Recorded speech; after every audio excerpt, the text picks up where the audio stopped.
Edfu is an Egyptian city located on the west bank of the Nile River between Esna and Aswan, with a population of approximately 60,000 people. For the ancient history of the city, see below. Edfu was the site of the Ptolemaic Temple of Horus and an ancient settlement, Edfu. About 5 kilometers north of Edfu are remains of ancient pyramids. Edfu Temple of Horus. The town is known for the major Ptolemaic temple, built between 237 BC and 57 BC into the reign of Cleopatra VII. Of all the temple remains in Egypt, the Temple of Horus at Edfu was the most completely preserved. Built from sandstone blocks, the huge Ptolemaic temple was constructed over the site of a smaller New Kingdom temple, oriented east to west, facing towards the river. The later structure faces north to south and leaves the ruined remains of the older temple pylon to be seen on the east side of the first court. Ancient Edfu. The remains of the ancient settlement of Edfu are situated about 50 meters to the west of the Ptolemaic temple, to the left of the older temple pylon. This settlement is known as Wechesetor, and the Latin name was Apollinopolis Magna. According to Notitia Dignitatum, part of Legio II Traiana Fortis was camped in Apollo Superior, which was the Roman name for the town, although unassuming and unglamorous to the visiting tourists.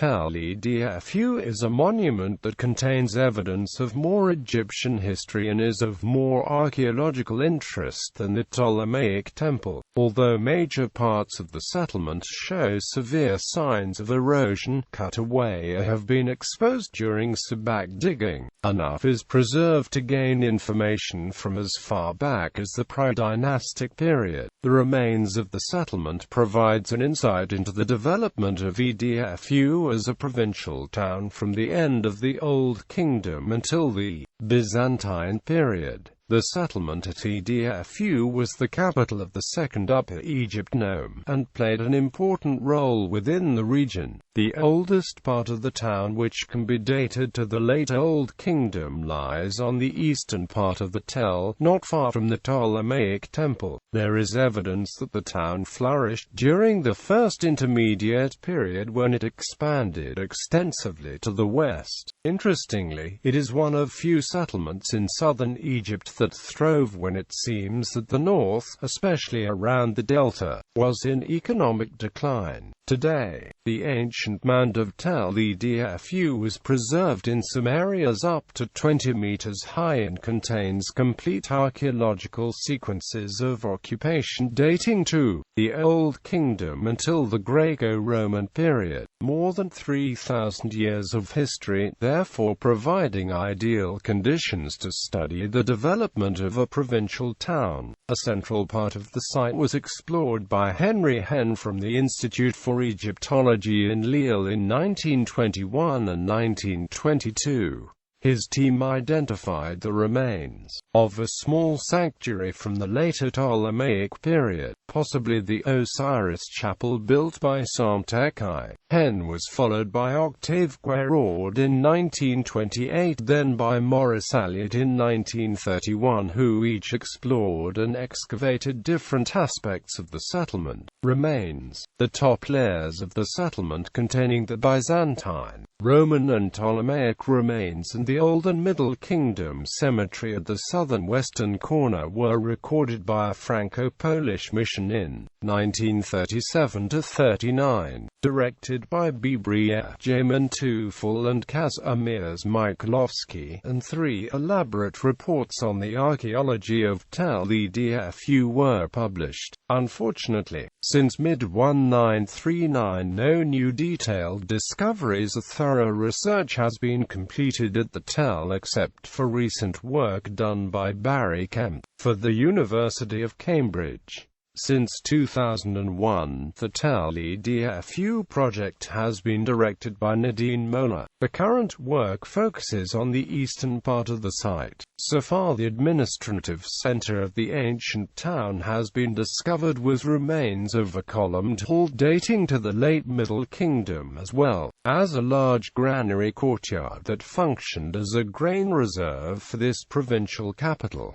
Latter dates to the Second Intermediate Period. At least 7 large round silos have been excavated here with a diameter between 5.5 and 6.5 meters, which makes them the largest ones so far discovered within an ancient Egyptian urban center. No larger remains dating earlier than the 5th dynasty have been found at Edfu. The ancient cemetery comprised mastabas of the Old Kingdom as well as later tombs. Before the beginning of the New Kingdom, the necropolis was transferred to Hagar Edfu, to the west, and then in the late period to the south at Nag el-Hassar. The entire area was called Behete. The god Horus was herein worshipped as Horus Behete. One of these mastabas belonged to Isewell, a local administrator, who, it was quoted, was the great chief of the nome of Edfu. In the 6th dynasty, Isewell lived during the reign of King Djedka V and into the reign of Pepi I of the 6th dynasties. He was an administrator, judge, chief of the royal archives, and a great one among the Tens of the South. Isewell later became a living god and was worshipped during the Middle Kingdom. As the 6th dynasty and the Old Kingdom drew to a close, local regional governors and administrative nobles took on a larger power in their areas, away from the royal central authority. Edfu pyramid ruins. The remains of one of 7 small provincial step pyramids built along the Nile Valley, is situated about 5 kilometers south of Edfu near the west bank village of Naga el Ghanima. The structure was built from rough reddish sandstone and rises to a present height of 5.5 meters. The pyramid has been loosely attributed to King Huni of the 3rd dynasty. The purpose of these pyramids is unknown. Further investigations and a detailed survey are carried out by the Oriental Institute, University of Chicago since 2010. Apollinopolis Magna. In the Hellenistic period and under the Roman Empire, the city was known as Apollinopolis Magna or Apollinopolis Magna. Ptolemy assigns Apollinopolis to the Hermonthite nome, but it was more commonly regarded as the capital town of the nome Apollopolites. Under the Roman emperors it was the headquarters of the Legio II Trajana. Its inhabitants were enemies of the crocodile and its worshippers. The ancient city derived its principal reputation from 2 temples, which are considered second only to the Temple of Dendera as specimens of the sacred structures of Egypt. The larger temple is in good preservation, and is being excavated. The smaller temple, sometimes but improperly called a Typhonium, is apparently an appendage of the former, and its sculptures represent the birth and education of the youthful deity Horus, whose parents Num, or Nef and Hathor, were worshipped in the larger edifice. The principal temple is dedicated to Num, whose symbol is the disk of the sun, supported by 2 asps and the extended wings of a vulture. Its sculptures represent the progress of the sun, Phre-Hat, Lord of Heaven, moving in his bark through the circle of the hours. The local name of the district round Apollinopolis was Hat, and Num was styled Hor-Hat-Kai, or Horus, the tutelary genius of the land of Hat. This deity forms also at Apollinopolis a triad with the goddess Hathor and Hor-Senet. The members of the triad are youthful gods, pointing the finger towards the mouths, and before the decipherment of the hieroglyphics were regarded as figures of Harpocrates. The entrance into the larger temple of Apollinopolis is a gateway 50 feet high, flanked by 2 converging wings in the form of truncated pyramids, rising to 107 feet. The wings contain 10 stories, are pierced by round loopholes for the admission of light. and probably served as chambers or dormitories for the priests and servitors of the temple. For the jambs of the door project, 2 blocks of stone, which were intended, as DDNON supposes, to support the heads of 2 colossal figures.